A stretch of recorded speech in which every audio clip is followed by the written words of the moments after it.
So Andhra Pradesh నుంచి job calendar సంబంధించిన updates అయితే ఆల్రెడీ వస్తున్నాయి. మరి ఈ సంవత్సరం జాబ్ క్యాలెండర్‌లో 2686 ఉద్యోగాలు అయితే భర్తీ చేసేటట్టు ఏపీపీఎస్సీ కనిపిస్తుంది. దీంట్లో ఉన్నటువంటి ముఖ్యమైనటువంటి జాబ్స్ ఏంటి? వాటికి ఏజ్ లిమిట్ ఏంటో కూడా ఒకసారి డిస్కస్ చేద్దామండి.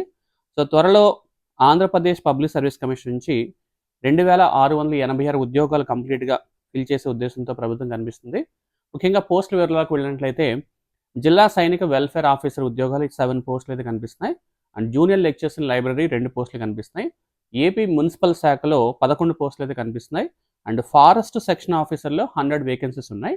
And forest beat officer and assistant beat ఆఫీసర్లో మరి 691 పోస్టులు ఉన్నాయి. ఇతర డిపార్ట్మెంట్స్ తీసుకున్నట్లయితే అన్నీ కలిపితే మీకు 2686 పోస్టులు అయితే వాళ్ళు భర్తీ చేసేటట్టున్నారు.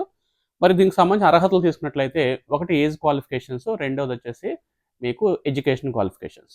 ఇక ఫస్ట్ ఎడ్యుకేషన్ క్వాలిఫికేషన్ చూద్దామండి. మరి 2686 ఉద్యోగాలకు అప్లై చేయాలనుకుంటే 10th క్లాస్ కానీ, ఇంటర్మీడియట్ కానీ, డిగ్రీ కానీ కంప్లీట్ చేసి సరిపోతుంది. అండ్ ఏజ్ వస్తే మనకి 18 సంవత్సరాల నుంచి 42 సంవత్సరాల వరకు కూడా ఏజ్ రిలాక్సేషన్ ఏజ్ ఉంది. అంటే 18 నుంచి మినిమం 18 ఏళ్ళు ఎవరైతే కంప్లీట్ చేసుకున్నారో వాళ్ళు ఎగ్జామ్స్కి అప్లై చేసుకోవచ్చు. ఇక 42 సంవత్సరాల వరకు కూడా ఏజ్ లిమిట్ ఉంది. ఇక రిలాక్సేషన్ కూడా మెన్షన్ చేశారు. SC, ST, OBC and EWS sections వాళ్ళకి మరొక 5 సంవత్సరాలు అయితే వీళ్ళు ఏజ్ రిలాక్సేషన్స్ ఇవ్వడం జరిగింది. మరి ఏపీపీఎస్ నుంచి ఎంపిక విధానం ఎలా ఉంటుందంటే ఒకటి prelims plus followed by mains exam కూడా ఉంటుంది. నోటిఫికేషన్ విడుదలైన తర్వాత ఫస్ట్ ప్రిలిమ్స్ కండక్ట్ చేస్తారు, తర్వాత మెయిన్స్ ఉంటుంది.